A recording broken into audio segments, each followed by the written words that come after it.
नमस्ते दोस्तों। आज की इस चर्चा में हम एक बेहद जादुई कहानी की गहराई में उतरने वाले हैं। ये कहानी है एक छोटे से लकड़ी के पपेट की, जिसका एक बहुत बड़ा सपना है, लेकिन उस सपने तक पहुंचने का रास्ता इतना आसान नहीं है। उसे एक बहुत ही जरूरी सबक सीखना है, हमेशा सच बोलने का सबक। जरा इस बारे में सोचिए, क्या होगा अगर हर छोटे से झूठ के बाद किसी की नाक एक पेड़ की डाल जितनी लंबी हो जाए। हम अक्सर सोचते हैं ना कि अरे एक छोटा सा झूठ ही तो है, क्या ही फर्क पड़ेगा। लेकिन इस कहानी में झूठ का असर थोड़ा अलग और सच कहूं तो थोड़ा अजीब और जादुई होता है। The woodcarver's deepest wish. तो कहानी शुरू होती है इटली के एक छोटे शांत से गांव से। यहाँ जपेटो नाम का एक बहुत ही दयालु लेकिन अकेले रहने वाले लकड़ी के कारीगर रहते थे। एक दिन उन्होंने पाइन की लकड़ी से एक बड़ा ही प्यारा मुस्कुराता हुआ पपेट बनाया। उन्होंने बड़ी डिटेल में उसके छोटे छोटे हाथ बनाए और उसकी टोपी पर एक मस्त चमकीला लाल पंख लगा दिया। और अपनी इस नई रचना को उन्होंने बड़े प्यार से नाम दिया पिनोकियो। लेकिन अपनी इस शानदार रचना को देखने के बाद भी गिपेट्टो अंदर से थोड़े उदास थे। पता है क्यों? क्योंकि वो हमेशा से चाहते थे कि उनका एक अपना असली बेटा हो। रात को सोने से पहले उन्होंने खिड़की से बाहर आसमान के सबसे चमकीले सितारे की तरफ देखा और पूरी शिद्दत से बस यही प्रार्थना की, starlight star bright, please make my wish come true tonight. उनकी बस एक यही ख्वाहिश थी कि उनका प्यारा पिनोकियो एक सच्चा असली लड़का बन जाए। The magic of the fairy. और फिर वाकई एक जादू होता है। जब गिपेट्टो गहरी नींद में थे, वो सितारा और भी तेज चमकने लगा। एक नीले रंग की रोशनी कमरे में आई और एक बेहद खूबसूरत ब्लू फेरी यानी नीली परी में बदल गई। उसने अपनी छड़ी से पिनोकियो को छुआ और बूम, पलक झपकते पिनोकियो हिलने डुलने और बोलने लगा। वो मेज से कूदकर अपनी नई जिंदगी को एंजॉय करने लगा। अब यहाँ सबसे मजेदार बात यह है कि परी ने उसके लिए कुछ नियम तय किए। उसने पिनोकियो को बताया कि अगर उसे सच में एक हार्ड मास का असली लड़का बनना है तो उसे 3 चीजें साबित करनी होंगी।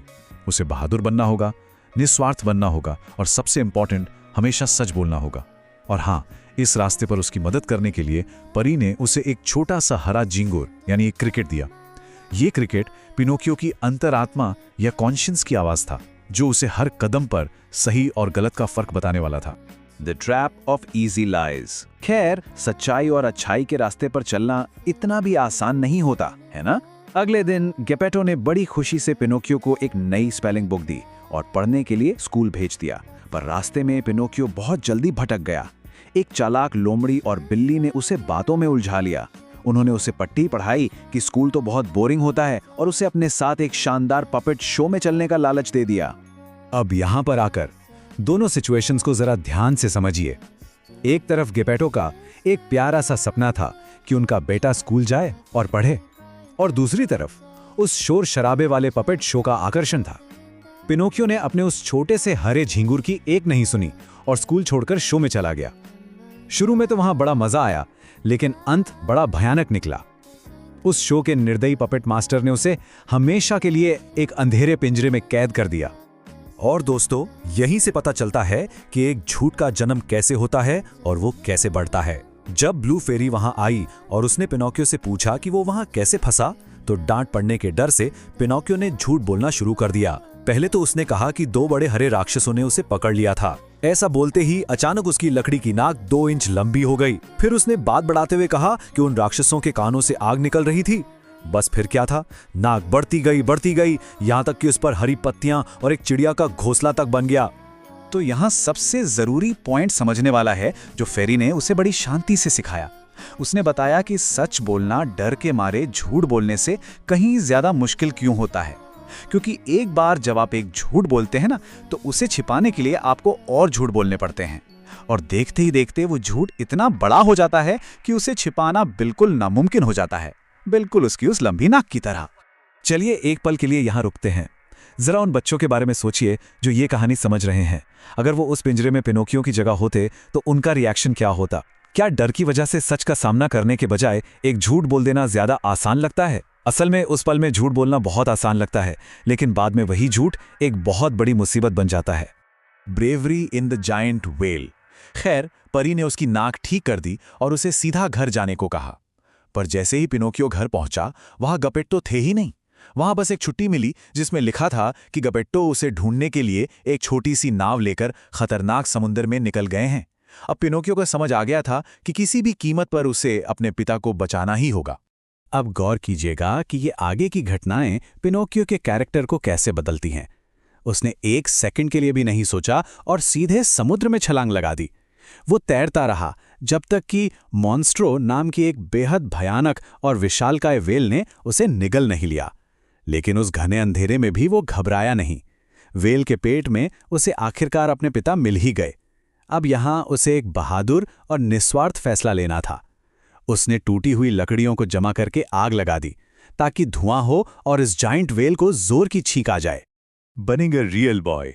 और ये आइडिया बिल्कुल काम कर गया। उस धुएं से व्हेल को एक ऐसी जबरदस्त छींक आई कि दोनों हवा में उड़ते हुए सीधे एक सेफ रेतीले किनारे पर आ गिरे। गेपेट्टो बहुत कमजोर पड़ गए थे, लेकिन पिनोकियो ने हिम्मत नहीं हारी और अपनी जान की परवाह किए बिना अपने पिता को खींचकर किनारे तक लाया। घर पहुंचते ही वो थकन से चकनाचूर होकर जमीन पर गिर पड़ा। गेपेट्टो अपने इस बहादुर बेटे की ऐसी हालत देखकर रो पड़े। पर तभी कमरे में एक बार फिर से वही जादुई नीली रोशनी चमक उठी। परी की आवाज गूंजी कि पिनोकियो ने खुद को बहादुर, निस्वार्थ और सच्चा साबित कर दिया है।